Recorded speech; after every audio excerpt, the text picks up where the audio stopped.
સુરતના સિંગણપુર વિસ્તારમાં બાળકીની છેડતી કરનાર આરોપીની સિંગણપુર પોલીસ દ્વારા ધરપકડ કરવામાં આવી છે।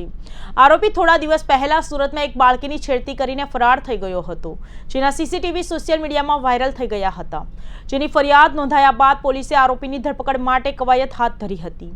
ગઈકાલે રાજસ્થાનથી આરોપીની સિંગણપુર પોલીસ દ્વારા અટકાયત કરવામાં આવી હતી અને મોડી રાત્રે સુરત લઈ આવ્યા હતા, બાદ કાર્યવાહી શરૂ કરવામાં આવી હતી। સિંગણપુર પોલીસ સ્ટેશનની 200 મીટર દૂર જ 12 દિવસ પહેલા ધોરણ 4 માં અભ્યાસ કરતી વિદ્યાર્થીનીની રોડ પર છેડતી થઈ હતી, જે તે સમયે પોલીસે માત્ર અરજી લીધી હતી, કોઈ કાર્યવાહી થઈ ન હતી, પરંતુ આ ઘટનાના સીસીટીવી ફૂટેજ સોશિયલ મીડિયામાં વાયરલ થતા વિદ્યાર્થીનીના પિતાની ફરિયાદ લેવામાં આવી હતી, જેમાં મરાઠી પરિવારની ધોરણ 4 માં અભ્યાસ કરતી સગીર દીકરી સ્કૂલે ઘરે જવા માટે રોડ પરથી પસાર થઈ રહી હતી। એ દરમિયાન રિદ્ધિ સિદ્ધિ સોસાયટીમાં એક મકાનમાં કામ કરતા શ્રમિકે બાળકીની નજીક પહોંચીને તેની સાથે અડપલા કર્યા હતા।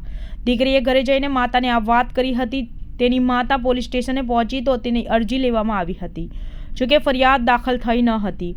બીજી તરફ આ ઘટનાના સીસીટીવી ફૂટેજ સોશિયલ મીડિયામાં ફરતા થયા હતા। ઘટનામાં પોલીસે ફરિયાદ ન નોંધી હોવાથી મીડિયામાં સવાલ ઉઠ્યા હતા, જેને પગલે પોલીસે બાળકીના પિતાને બોલાવીને તેની પાસેથી ફરિયાદ લીધી હતી। આ સમગ્ર મામલો વિવાદાસ્પદ બનતા સિંગણપુર પોલીસે તાત્કાલિક ફરિયાદ નોંધી હતી। પોલીસે છેડતી કરનાર શ્રમિક યુવક સામે ગુનો નોંધ્યો જ હતો, સાથે જ આ સીસીટીવી ફૂટેજ વાયરલ કરનાર યુવક સામે પણ ગુનો નોંધવામાં આવ્યો છે।